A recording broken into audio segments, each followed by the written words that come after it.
Welcome back to Fox Recaps. Today, I'm going to explain the movie Dream of 400 Years, released in the year 2011. In the opening scene, two construction workers are breaking down a century-old family home. They find a concrete wall on one side and start hammering it. To their surprise, the other side of the wall is another room that contains a shocking item. The owner of the house is a struggling director named Hyun Min. He and his assistant are busy discussing their next project when they're called by the workers to check what they just discovered. Hyun Min goes to the house and sees a mutilated old corpse lying on the floor of the hidden room. He freezes in shock and stares at the corpse for a long time. The workers assume that the room is some kind of tomb and offer to bury the corpse in Hyun Min's family grave. Hyun Min declines the offer, wanting to get to the bottom of who the person is. After that, we're introduced to Dr. Soo Hee, a researcher at a medical center. She's about to go on a date with her friend Jae Beom, but before she leaves, they're informed about the corpse.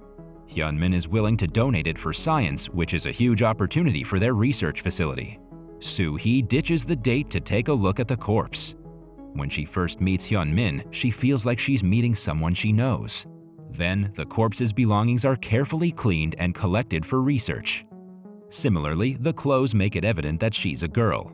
Soo Hee feels a certain connection to the corpse that she cannot explain. Her eyes get teary, and suddenly, even the corpse starts to cry. Soo Hee is shocked for a second before she realizes that the ceiling is leaking. At night, she dreams of a man tattooing a flower onto her shoulder. She's been having the same dream for the past year, but has never seen the man's face. Strangely enough, every time she sees the tattoo in her dreams, a flower-like mark appears on her shoulder. It gets darker with each dream, but Soo Hee cannot comprehend what it is. She's even been to a dermatologist to get it checked, but no one has the answer to the mark. The next day, Hyun Min's father, Deok Ki, finds out about the donated mummy. He likes to keep his ancestors' possession orthodox, which is why he's not happy that the corpse was donated. Moreover, Hyun Min is planning to turn the old family house into a motel, and Deok Ki doesn't like the idea. In the lab, the doctors run several tests on the mummy, but find no external damage that might have caused the woman's death. The only visible injury to the body is the corpse's broken and missing fingernails. It's strange because the toenails are intact, which means the nails must have been broken because of an exterior force. After a long day of work, Soo Hee goes to meet Jae Beom for lunch. He is also her senior from high school, who she thinks of as a mentor. However, he, on the other hand, is in love with her and is constantly trying to woo her. Jae Beom is also a psychologist and knows about Soo Hee's recurring dream. Somewhere else, the worker who found the corpse, named Choi, goes to see Deok Ki. He hands the man a bunch of letters that he discovered alongside the corpse. Deok Ki reads the first few lines, which seem to shock him. He asks Choi to never speak of this to anyone before sending him away. When it gets dark, Hyun Min hears a noise coming from the barn. Initially, he dismisses it as something insignificant, but when the banging continues, he decides to check. To his shock, someone is hanging from the ceiling inside the barn. However, when he looks away and looks back at the ceiling, the body is gone. Shaken by the incident, Hyun Min quickly goes back to his room. Meanwhile, Choi is on his way back home when he brings out a ring from his pocket. A flashback shows us that he stole it from the corpse alongside the letters. He stands in the middle of the street, proud of his quick thinking, when all of a sudden, a car hits him. At the same time, Deok Ki is reading the letter where the name of the corpse is written. But when he checks the family tree, he doesn't find the name anywhere. This means someone from the past didn't want the person to be associated with the family name. The next day, Deok Ki goes to a respected elder of their family. He too is distressed to read the note because if the truth comes out, people will shame their family. They decide to keep the notes a secret to protect their names. In the lab, the test results come out, and the doctors discover that the corpse is of a woman who was in her mid-20s when she died. Such a young age means that she might have been kidnapped and left to die in a sealed room. But Soo Hee doesn't want to jump to conclusions yet. Later, Deok Ki goes to the lab to request the research be stopped. He wants to take the donation back since it might lead to the doctor uncovering the truth. When Soo-hee finds out about this, she goes to Hyun-min and requests otherwise. They manage to buy some more time for the lab to perform the experiments, promising to return the corpse as soon as possible. Soo-hee also makes friends with Hyun-min's assistant, Ha-na, who is working on the script for their next project. As they talk, Soo-hee's eyes land on a flower that looks identical to the one she sees in her dreams and the one that's forming on her shoulder. Ha-na discloses that it was Hyun-min's design and he drew it from his imagination.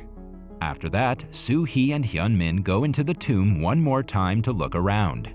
Suddenly, a brick falls on Hyun-min, but Soo-hee saves him just in time. The two chat while Soo-hee takes care of his injury. Upon being asked about the flower, Hyun-min says that it's supposed to be a tattoo that the male character paints on his female counterpart as a sign of unwithering love. Soo-hee is shocked by the explanation and doesn't know what to think of it. At night, Ha-na goes to the tomb to take more pictures when she comes across a stranger. He turns out to be Hyun-min's younger brother, Min. He's been working on a project in another city and has returned to ask Deok-hee for more funds. Somewhere else, Soo-hee gets the same dream again, and this time it completes the mark on her shoulder to a flower. At work, she can hardly focus until she's handed pictures of the mummy taken earlier. There's a mark on the corpse's shoulder which looks like it could have been a flower tattoo. This makes Soo-hee question everything she's known about herself. To investigate further, she goes to an ancient artifact showroom where the mummy's belongings were donated. An expert reveals that they discovered a pen and ink among her belongings, but no writings were found. Following the interaction, Soo-hee goes inside the tomb again to check for any kind of writings. Instead, she finds scratches on the wall, which explains the broken nails on the mummy. Suddenly, she gets a vision of herself in traditional clothing, scratching the wall in frustration. The scene is so vivid that she feels like she has teleported to the past. She only comes out of her dreams when Hyun-min calls her. The following day, Hyun-min comes to the lab to take pictures of the mummy. Soo-hee watches him work when she suddenly remembers the man's face from her dreams. It is none other than Hyun-min himself. While he works, a light stand suddenly falls on him, but Soo-hee saves him for the second time. Later that day, she tells him about the dream and inquires if he had ever seen her before they met recently. Hyun-min apologizes because he's never had any dreams of her. Their conversation is interrupted when Jae Beom arrives and brings Soo-hee away. He's jealous that she's spending more time with Hyun-min. In the next scene, Hyun-min hears a noise from the barn yet again and sees someone hanging from the ceiling. He consults a psychiatrist about his problems, and Jae Beom happens to see him in the hospital. To find out more about him, Jae Beom transfers Hyun-min as his patient using his connections. He manages to land a meeting with Hyun-min where he hypnotizes him as a medical procedure to see if he has any childhood traumas. When hypnotized, Hyun-min sees someone trying to open a door, but he wakes up right after. Jae Beom tells him that he didn't find anything significant, lying that the procedure didn't work. In reality, he doesn't want Hyun-min and Soo-hee to get to the bottom of her dreams, so they form a connection. Meanwhile, Soo-hee now suspects that she and the mummy are the same individuals. To confirm, she gives a sample of her hair to the lab, asking to match its DNA to the mummy. A while later, she's told that it's a perfect match. Soo-hee feels dizzy and doesn't know what to do. She returns to the tomb again, where she's found by Hyun-min. When he tries to call her, something takes over Soo-hee and she starts choking him. She only stops when Deok-hee arrives and pulls her away. When Soo-hee comes to her senses, she apologizes and cannot believe what she just did. The two meet the next day and Soo-hee apologizes again. She explains that it wasn't her who choked him, but doesn't know how to prove it. To dig deeper into the situation, the duo goes to Choi. He is taking care of his sick wife while recovering from an accident that happened a week ago. When asked about the mummy, he refrains from telling them about the letters, but gives them a ring back. Choi believes that the ring has brought misfortune to his house and wants to get rid of it as soon as possible. Later, we see Hyun-min returning the ring to his father, telling him about Choi's family.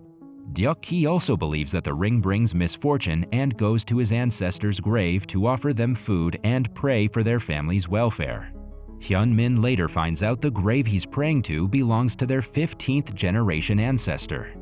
After the ritual, Deok-ki tries to hide the letters, but a shelf falls on him, hurting his arm.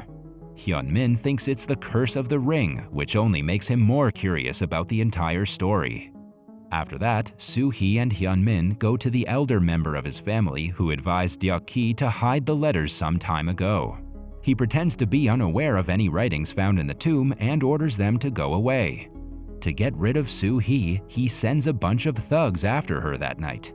She manages to escape when a door automatically locks itself, almost as if someone invisible is helping her. Somewhere else, Hyun-min's brother Min finds the letters in his father's drawer and steals them. He wants to sell it to Soo-hee for money that he needs for business. They make the deal and Soo-hee finally gets her hands on the letters. As she reads it, we're taken to a flashback. Over 200 years ago, Soo-hee and Hyun-min were a happily married couple until one day, Soo-hee was kidnapped by a man. He wanted to make her his mistress, but Soo-hee managed to trick him and run back home. However, her mother-in-law believed that she's had sexual relations with another man and kicked her out of the house. Hyun-min couldn't go against his parents' wish, but his love for Soo-hee was greater than that. Hence, he brought her to the tomb, which had a small door.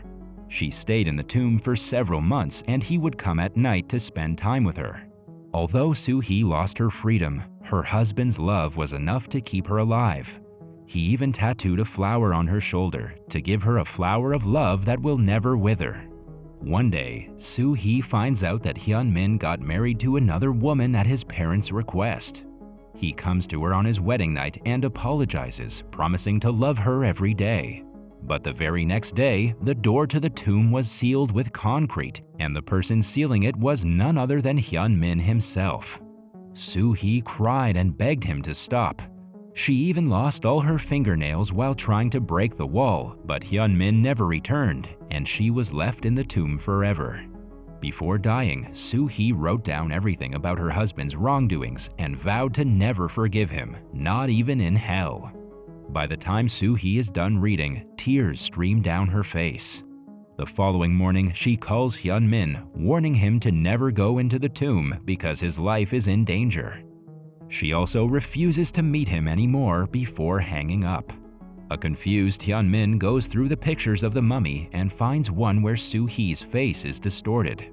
In the next scene, Deok-ki goes to the lab with the intention of killing the mummy once and for all. He also tries to attack Soo-hee, but someone is controlling his hand, making him stab himself.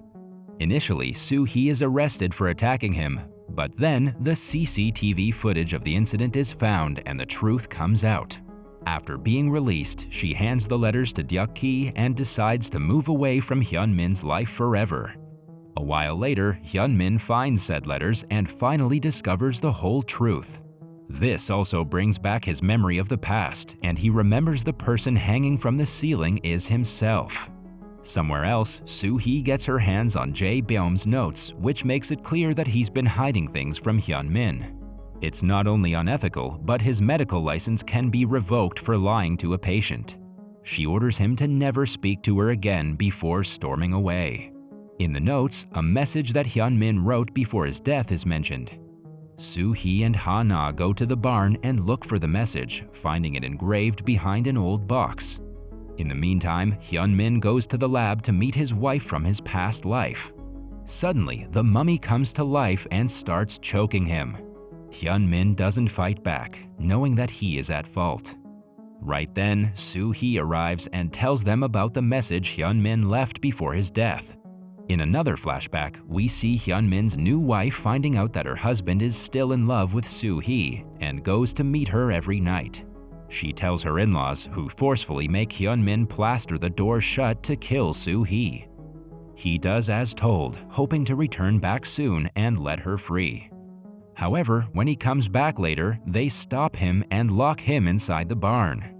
Knowing that he will never be together with Soo-hee again, he apologizes to her in the message and commits the unthinkable. Back in the present, the mummy calms down, finally forgiving her husband. She's given a proper burial by Deok-ki, who is now regretful of what he did.